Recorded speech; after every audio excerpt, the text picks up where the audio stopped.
دا د یو اس اس جیرډ آرټپورټ کښتۍ ده چې د نړۍ تر ټولو ګرانه او پرمختللې جنگي بیړۍ بلل کیږي.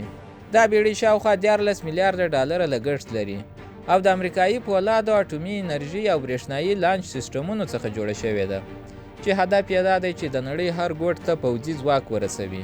خو په 2022 کال کښې دا بیړۍ له داسې ستونزې سره مخ شوه چې د دښمن هیڅ توغنده یې نشي ورته جوړولی. ستونزه نه د هغې په پرمختللو رادارونو کښې وه او نه هم د الکترومقناطیسي کټاپلوټونو کښې، بلکې هغه څه وه چې موږ ټول یې هره ورځ کاروو. ستونزه اوبه وې.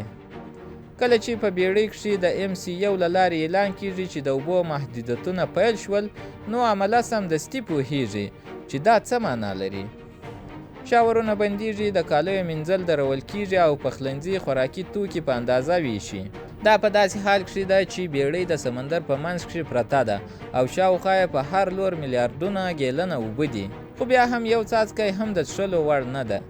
په دې بیړۍ کښې 4 لوی د اوبو پاکولو سیسټمونه شته چې 24 ساعته بې وقفې کار کوي. دا سیسټمونه د سمندر اوبه د ډیر لوړ فشار نږدې 800 PSI لاندې د نیمه نفوذ کوونکو فلټرونو له لارې تیروي. په دې بهیر کښې مالګه، منرالونه او ټول ککړ مواد له اوبو څخه جلا کیږي او پایله یې دا ده چې هره ورځ شاوخوا 400,000 ګیلنه پاکې اوبه تولیدیږي.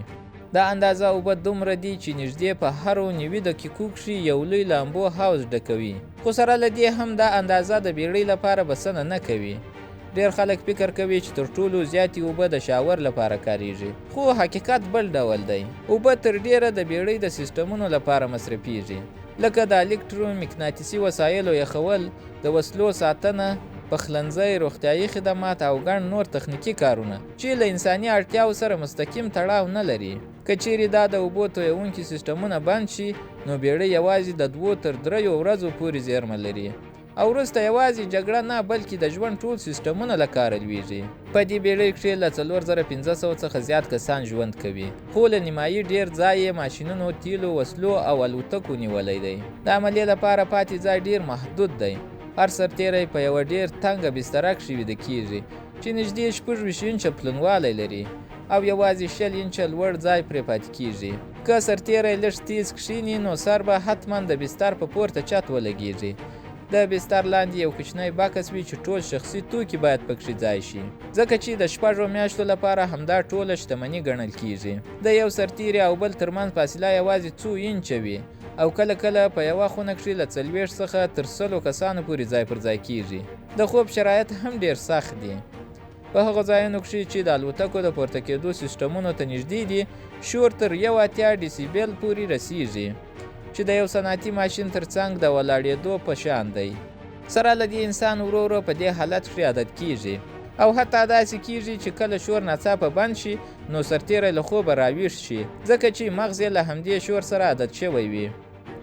د خوړو سیسټم هم د پام وړ دی. په دې بیړۍ کښې شاوخوا 114 اشپزان کار کوي چې هره ورځ له 20,000 څخه زیات خواړه برابروي. دا کار د 4 پرلهپسې خوړو په بڼه روان وي، ځکه چې عمله په بېلابېلو وختونو کښې کار کوي. هره ورځ زرګونه پونډه خوراکي مواد مصرفیږي، خو بیا هم د خوړو کیفیت د رتبو له مخې توپیر لري. عادي سرتیري خپل خواړه په ساده فلزي لوښي کښې اخلي، خو افسران جلا ځای او ښه خدمت لري. شاورونه هم ډېر محدود دي. یوه تڼۍ کېکاږي، یوازې 15 ثانیې اوبه راځي، بیا بندیږي. باید څو ځله تڼۍ کېکاږي تر څو سرتیری خپل ځان ومینځي. ټول شاورونه تقریبا 2 دقیقې وخت نیسي. که د اوبو له 4 سیسټمونو څخه یو هم بند شي، نو تولید سمدستي 25 سلنه راکمیږي او بیا د اوبو محدودیتونه نور هم سختیږي. د وخت په تېرېدو سره دا ټول شرایط په سرتیرو باندې ذهني فشار اچوي. خواړه تکراري کیږي، توشک خپل شکل له لاسه ورکوي، کالي که څه هم پاک وي خو هیڅکله تازه نه ښکاري او رڼا هیڅکله نه بندیږي.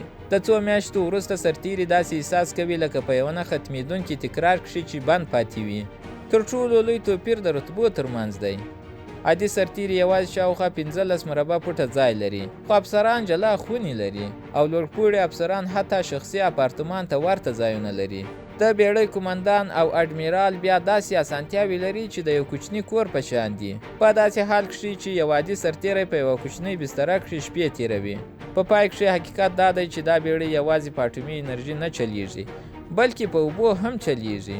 او تر ټولو مهمه خبره دا ده چې دا بیړۍ لومړی یوه وسله ده او بیا د انسانانو لپاره د اوسېدو ځای.